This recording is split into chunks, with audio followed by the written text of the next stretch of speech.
Hello बच्चों, मेरी किताब चैनल पर आप सभी का बहुत बहुत स्वागत है। बच्चों कैसे हैं आप सभी? बच्चों आपको याद होगा पिछले पाठों में हमने कबीर की साखी, मीरा के पद, मैथिली शरण गुप्त की मनुष्यता लेसन पर चर्चा की थी। इसके प्रश्न उत्तर, परिचय, भावार्थ आदि आपको समझाया था। आज हम अपना नया पाठ शुरू कर रहे हैं, पर्वत प्रदेश में पावस। इसके कवि हैं सुमित्रा नंदन पंत जी। ठीक है, सबसे पहले हम कवि का परिचय और इस पाठ का संक्षिप्त में सार आपको समझाएंगे। आप ध्यान से इसको समझिएगा बच्चों, बहुत ही सरल पाठ है, सरलता से याद हो जाएगा। ठीक है, पर्वत प्रदेश में पावस। इसके लेखक हैं सुमित्रा नंदन पंत। इनका परिचय है। पंत जी का जन्म 20 मई सन 1900 को अल्मोड़ा जिले के कौसानी स्थान में हुआ था। प्रकृति की गोद में जन्म लेकर पंत जी ने उसे विविध रूपों में अपने काव्य में चित्रित किया। इनकी शिक्षा 7 वर्ष की अवस्था में गांव की पाठशाला में शुरू हुई। 4-5 वर्ष वहां पढ़ने के बाद इन्होंने अल्मोड़ा के गवर्नमेंट स्कूल में पढ़ना शुरू कर दिया। इन्होंने मैट्रिक परीक्षा 1919 में बनारस के जय नारायण हाई स्कूल से पास की। 1922 में जबकि यह इंटर यानी कि 12th क्लास में पढ़ रहे थे, असहयोग आंदोलन शुरू हो गया। पंत जी भी राष्ट्रीयता की उस लहर में बह निकले और पढ़ना छोड़कर आंदोलन में शामिल हो गए। इनका देहांत 28 दिसंबर 1977 को हुआ था। पंत जी बचपन से ही अध्ययन प्रेमी और प्रकृति प्रेमी थे। इन्होंने उपनिषदों और भारतीय दर्शन का गहरा अध्ययन किया था। बंगला साहित्य और विशेष रूप से रविंद्रनाथ का इन्होंने बहुत ही गहन मनन किया। अंग्रेजी के विभिन्न कवियों को तो इन्होंने कॉलेज के समय में ही पढ़ लिया था। इस अध्ययन ने पंत जी के भावी कवि को एक ठोस पृष्ठभूमि प्रदान की। श्री सुमित्रा नंदन पंत का व्यक्तित्व वैसे ही कोमल कांत था जैसा कि प्राय उनकी कविताएं। वह स्वभाव से मृदुल, मित एवं मिष्टाभाषी, सहृदय एवं सौंदर्य प्रिय थे। यह प्रकृति के एकांत प्रेमी थे।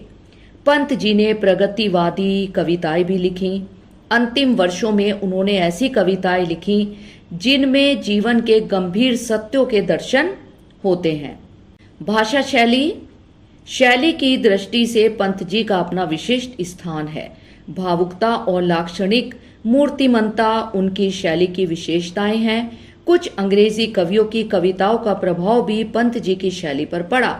उनकी भाषा मृदुल, सरस, मधुर, ध्वनिपूर्ण एवं विशुद्ध खड़ी बोली है, बल्कि खड़ी बोली पद्य का एक आदर्श रूप है। इनकी प्रमुख रचनाएं वीणा, पल्लव, गुंजन, ग्राम्या, युगांत, युगवाणी, चिदंबरा, लोकायतन, कला और बूढ़ा चांद आदि हैं। पर्वत प्रदेश में पावस का संक्षिप्त परिचय जानते हैं। प्रकृति का मनोरम चित्रण करने में सुमित्रा नंदन पंत सिद्ध हस्त हैं। प्रस्तुत कविता इसका प्रमाण है। वर्षा ऋतु में पर्वतीय प्रदेश में क्षण क्षण होने वाले परिवर्तनों का सूक्ष्म चित्रण इस कविता में किया गया है। बच्चों जैसे आपको पता है, जब बारिश आती है, जब हम किसी पेड़ को देखते हैं और थोड़ी देर के लिए बारिश रुक जाती है, तो उस पेड़ का रंग रूप, उसकी स्थिति किस प्रकार की होती है, किस तरह से उसके सौंदर्य को आप महसूस कर सकते हैं। उसके अंदर आपको तरह तरह के परिवर्तन दिखाई देंगे। आप कभी देखना कि बारिश के मौसम में जब आप किसी पेड़ को देखते हैं, बारिश हो रही है, तब पेड़ की अलग सौंदर्यता आपको नजर आएगी, और जैसे ही बारिश रुकती है तब आपको उस पेड़ के अंदर एक अलग ही तरह की सुंदरता के दर्शन होंगे। ठीक है, यही सुमित्रा नंदन पंत जी ने अपनी कविता में बताया है। ठीक है, पर्वत प्रदेश में पावस।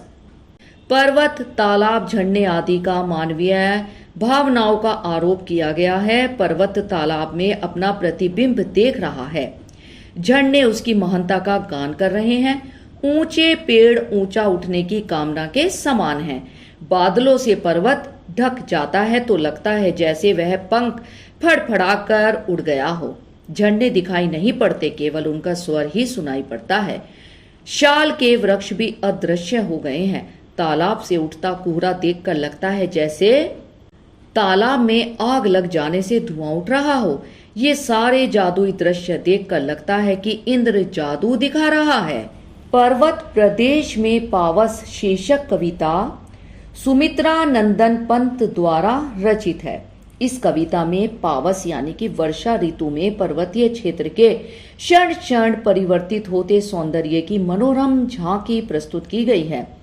मेखलाकार पर्वत अपने ऊपर खिले फूलों के द्रंगों के माध्यमों से चरणों में स्थित तालाब के जल में अपनी शोभा को निहारता दिखाई देता है। तालाब का जल दर्पण की भांति है, यानी कि शीशे की तरह से है। पर्वत प्रदेश के झरने झरझर कर नाद करते रहते हैं। ये झरने पर्वतों का यशगान करते प्रतीत होते हैं। झरनों के स्वर में नई मस्ती, जोश और उत्साह है। इन झरनों की बूंदें मोतियों के हार के समान लगती हैं। ऊंचे पर्वत पर उगे वृक्ष पर्वत के हृदय में पल रही महत्वाकांक्षाओं के समान हैं। ये वृक्ष नीले आकाश को एकटक निहारते रहते हैं। इन्हें देखकर लगता है कि ये किसी चिंता में डूबे हुए हैं। तभी अचानक विशालकाय पर्वत धुंध में गायब हो जाता है। ऐसा लगता है कि पर्वत बादलों के पंख लगाकर उड़ गया हो। कभी ऐसा प्रतीत होता है कि नीला आकाश टूटकर पृथ्वी पर गिर पड़ा हो। वातावरण में चारों ओर गहरी धुंध छा जाती है। इसमें पर्वत, तालाब सब गायब हो जाते हैं। ऐसा लगता है कि तालाब में आग लग गई हो और उसी का धुआं उठ रहा हो। ये सब दृश्य जादुई प्रतीत होते हैं। लगता है जैसे इंद्र ने अपना जादू दिखा दिया हो। ठीक है बच्चों, अब बच्चों अगले पाठ में हम पर्वत प्रदेश में पावस कविता का शब्दार्थ, प्रसंग, व्याख्या और प्रश्न उत्तर आपको समझाएंगे।